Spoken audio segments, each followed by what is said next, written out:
സംസ്ഥാനത്തെ ആരോഗ്യമേഖലയിൽ മാത്രം കിഫ്ബിയിൽ നിന്ന് 8,600 കോടി രൂപയാണ് സർക്കാർ ചെലവഴിച്ചതെന്ന് മന്ത്രി വീണ ജോർജ്. തൃശൂർ മെഡിക്കൽ കോളേജിൽ 606.46 കോടിയുടെ നിർമ്മാണ പ്രവർത്തനങ്ങൾ ഉദ്ഘാടനം ചെയ്ത് സംസാരിക്കുകയായിരുന്നു മന്ത്രി.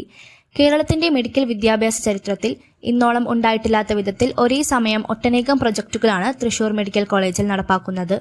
അമ്മയും കുഞ്ഞും ആശുപത്രിയിലുള്ള super speciality block, dental college കെട്ടിടം എന്നീ പ്രധാനപ്പെട്ട 2 പദ്ധതികൾ ഉൾപ്പെടെ 606.46 കോടി രൂപയുടെ പദ്ധതികളാണ് സമർപ്പിച്ചത്.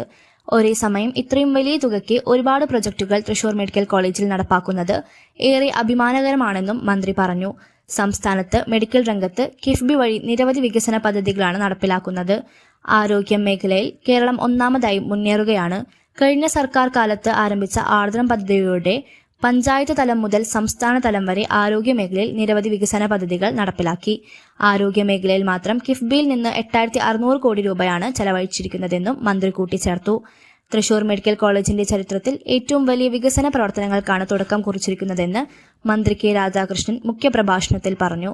ചടങ്ങിൽ LIC ഹൗസിംഗ് ഫിനാൻസിന്റെ CSR ഫണ്ടിൽ നിന്നും ലഭ്യമാക്കിയ ആംബുലൻസും 25 ICU ബെഡുകളും മന്ത്രി കെ രാധാകൃഷ്ണൻ ഏറ്റുവാങ്ങി. 656 കോടി രൂപ.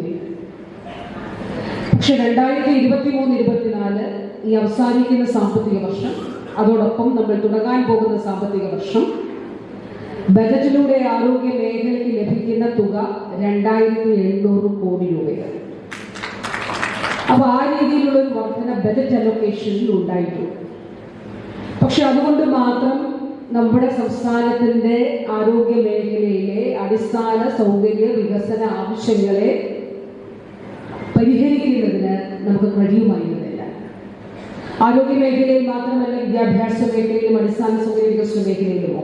ഇപ്പൊ കേരളത്തെ സംബന്ധിച്ചിടത്തോളം നമുക്കറിയാം, കേരള ഹെൽത്ത്